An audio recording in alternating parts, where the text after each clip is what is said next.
Cops conducted a raid in a home in Florida. They suspected that this gentleman had weapons and drugs. When they got to the house, they had a pleasant surprise. The man had something else as well. Let's check out the video, and then I have commentary. Commentary's coming. By the way, before we show the video, pay close attention to the person narrating what's going on. I love this man. All right. In March, Polk drug investigators raided the Perkle Road home of 43-year-old Michael DeFalco near Lakeland. DeFalco has an extensive arrest record. He's done time in state prison for trafficking drugs. On this day, members of a multi-department task force claim they discovered drugs, weapons, and stolen property. A security camera they missed showed detectives also discovered a fun video game to play, Wii Bowling.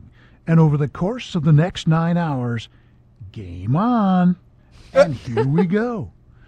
Who's the man? That's right. Now he sets up for the spare. Ooh! This detective bowled frame after frame after frame. Practice makes perfect.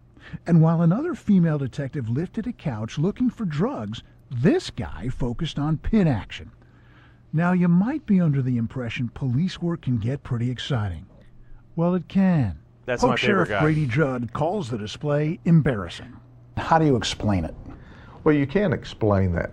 My deputies know that they shouldn't have been playing Wii while they were involved in that search warrant. Detectives from the Sheriff's Office, Winter Haven, Auburndale, and Lakeland PDs participated in the raid, all caught on camera. That doesn't please me. Yeah. What pleases me less is the supervision that didn't say, turn the television off. Instead of ordering the video game and television turned off, this supervisor from Lakeland PD joined the fun. Wow, a strike. That raised the bar on several levels. Does have pretty good form. It does. Defense attorney Rick Escobar watched a sampling of the drug raid video.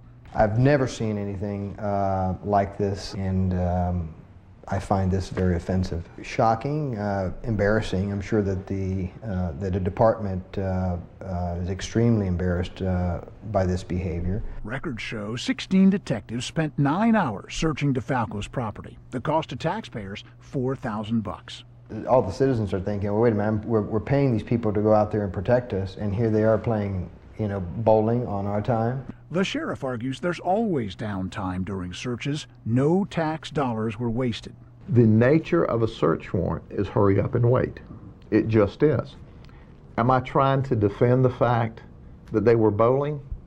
Not at all. That was inappropriate. The sheriff claims he launched an internal administrative investigation and will wait for a final report before he decides if anyone will face discipline. It's an embarrassment to the detectives involved, and it's an embarrassment to the organization. But you know what? We employ 1,800 people. Not one of them are perfect. We all make mistakes. They made a mistake. By far my favorite guy is the one at the end that's jumping around. I think the biggest mistake he made was jumping around like this. As a grown-ass man and presumably a cop. Right. All right, I might take this in a surprising direction, but I'm curious as to what your thoughts are first. Look, here are my thoughts, okay? If they're not ignoring calls to go somewhere else and handle a more serious situation, and if taxpayer money is not used during this situation, right? Whatever, let them go. Who cares? But if, taxpayer money is paying for them stay there longer, then I'm not cool with it. And if they're ignoring calls to go handle serious situations. All right, here's my overall conclusion about the cops. Let them go. Let them go. Look, if you put a video camera up somebody's ass and follow them around 24 hours a day, do you know how much time people are going to waste doing other things when they're supposed to be on the job? How many times do those cops stop for donuts? Okay, I'm not getting on the cops. I'm trying to defend the cops. How many times did you stop for donuts on your way to work? How many times did you secretly play video games or solitaire while at work? Never. Yeah, right. Never. Okay. Yeah, I'm sure of it, right? So now it's embarrassing because they're playing Wii bowling and jumping around like, one of them like a girl, unfortunately. I don't think that's embarrassing at all. I think that that's what most men look like when they're playing video games. Well, the celebration was a bit much. Anyway, and it's over 9 hours, right? And so my main concern was, wait a minute, if you're okay, wait, look, if you're gonna sit there and play that game for 9 hours, Right. that's beyond the bounds of reason. But it was actually 16 detectives, as the story explained, filtering in and out. So, you know, if that's how long it took, and a couple of guys played for a couple minutes, a couple of guys played for a couple more minutes, whatever, man, whatever. And it's like overly sensationalistic. Yeah, it is. It is. You know, game on. All right, bring it down, Mr. Reporter. Right? I kind of liked him though. Okay. And then they go up to the poor, supervisor there, the sheriff.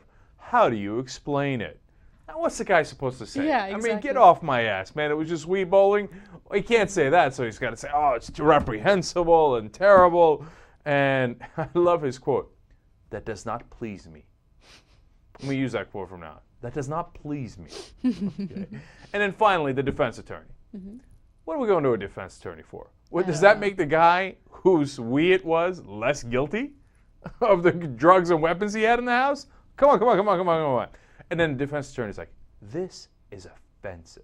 Mm-hmm. No, dude, and I know it's not his client, okay? But the guy selling the drugs and the weapons, etc., is a little more offensive. Mm-hmm. Okay.